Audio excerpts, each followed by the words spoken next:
नमस्कार। कक्षा 12 एनसीईआरटी पाठ्यक्रम के विद्यार्थियों को समर्पित है ये वीडियो। विशेष रूप से संभव और शिवांग तिवारी, जिन्होंने बार बार इस वीडियो के लिए, इस शीर्षक के लिए मुझसे निवेदन किया। कक्षा 12 की आरओ पुस्तक में ये अंतिम कविता थी। मेरा छोटा खेत मैंने पढ़ा दी थी। आज बगुलों के पंख, कविता जिसके रचनाकार उमाशंकर जोशी हैं, इस कविता को मैं लेकर आपके सामने आया हूं। पहली बात, भाषा खड़ी बोली है, इस बात का ध्यान रख लीजिएगा। भाषा खड़ी बोली हो गई। मुक्तक छंद है, ध्यान रखिएगा, छंदों में मुक्तक छंद। साथियों, इतना सुंदर चित्रण है प्रकृति का, सायंकालीन सुंदरता का मनमोहक वर्णन किया गया है। लोग प्रायः कहते हैं नई कविताओं में, मुक्तक छंदों में सुंदरता का समावेश नहीं होता है, लेकिन इस कविता को पढ़ने के बाद कवि के हृदय की मधुरता, उसकी लावण्यता, उसका प्रकृति के प्रति प्रेम खुल करके सामने आ जाता है। देखिए कविता को, बगुलों के पंख। बगुला एक पक्षी होता है, सफेद रंग का होता है। पक्षी कहा है तो स्वाभाविक है उड़ने वाला है।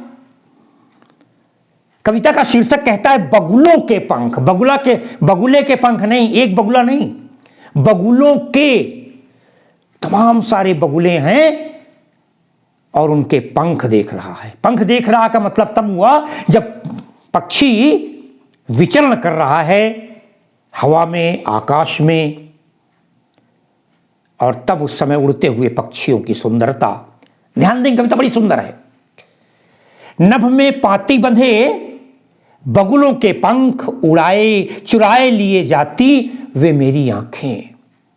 नभ में पाती बंधे बगुलों के पंख चुराए लिए जाती वे मेरी आंखें। यही सब मामला बिगड़ गया। पता ही नहीं चल रहा स्त्रीलिंग पुल्लिंग का अंतर कैसे हो गया। जरा कविता को देखते हैं। नभ में, नभ आकाश, स्वाभाविक है। नभ में पाती बंधे बगुलों के पंख चुराए लिए जाती। चुराए लिए जाते, क्या चुराए लिए जाती? वे मेरी आंखें चुराए लिए जा रही हैं। चुराए लिए जाती आंखें, क्या बगुलों के पंख चुराए लिए जाती? बात समझ नहीं आती क्या है? स्त्रीलिंग क्यों हो गया? चुराए लिए जाती। अरे भाई, पंख चुराए लिए जाती कैसे होगा? साथियों, पता है, शुरुआत देखते हैं। पाती, पाती का मतलब जो है शुद्ध रूप होता है पंक्ति, और पंक्ति माने लाइन। पंक्ति का अर्थ होता है लाइन।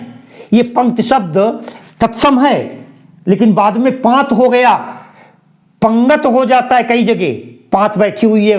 पहले जब लोग बैठ करके खाना खाया करते थे गांव वगैरह में, तो लोग कहते भाई पहली पंगत बैठी हुई है, दूसरी पंगत बाद में आएगी। ये पंगत, पांत, पंक्ति के ही तमाम सारे तद्भव और पर्यायवाची हैं, इसलिए पंक्ति। अब देखिए आप ध्यान से, दृश्य ये है, सायंकाल का समय है और बगुले जब उड़ते हैं तो ऐसा लगता है कि एक महीन धागे से इनको बांध दिया गया है। एक कदम, 1 इंच, 1 सेंटीमीटर भी आगे और पीछे नहीं होते, बिल्कुल लाइनबद्ध रहते हैं, पंक्तिबद्ध। नभ में पंक्तिबद्ध, पांति से बंधे हुए, पंक्ति से बंधे हुए लाइनवार बगुलों के जो पंख हैं उड़ रहे हैं, यूं एक के बाद दूसरा। साथियों, मुझे ये दृश्य कम से कम 50 बार देखने का सौभाग्य प्राप्त हुआ है। 2011 से लेकर 2018 तक मैं केंद्रीय विद्यालय बनबसा छावनी उत्तराखंड में रहा। शाम को जब इवनिंग वॉक पे जाया करते थे तो एक बढ़िया सा, क्योंकि टनकपुर में बिजली केंद्र है, पूरी व्यवस्था वहाँ है, एनएचपीसी है, तो पूरा उनका ब्रिज बना हुआ है देखने का, कई किलोमीटर का। नहर है बीच में पानी की, और उस समय जब बगुले की पंक्ति उड़ के निकलती थी, इतना सुंदर दृश्य होता था।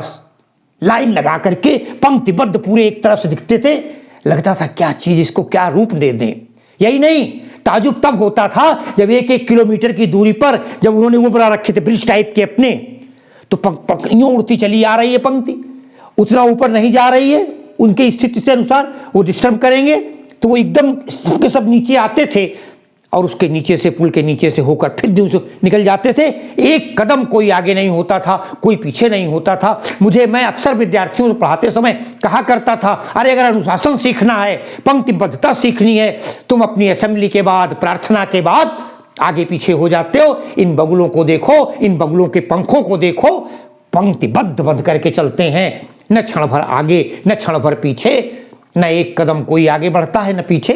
तो कहता है इतनी सुंदरता इन बगुलों की पंक्ति को देखकर कवि कहता है, अरे ये बगुलों की पंक्ति चुरा लिए जाती हैं। पंक्ति है चूंकि, तो हमारी आंखें क्या चुरा ले गए, ये हमारी आंखों को चुरा के ले गए। आंखों को चुरा ले जाने का मतलब, आंखें चुराना एक मुहावरा होता है, इसलिए यहां पर मुहावरे का भी प्रयोग हुआ है।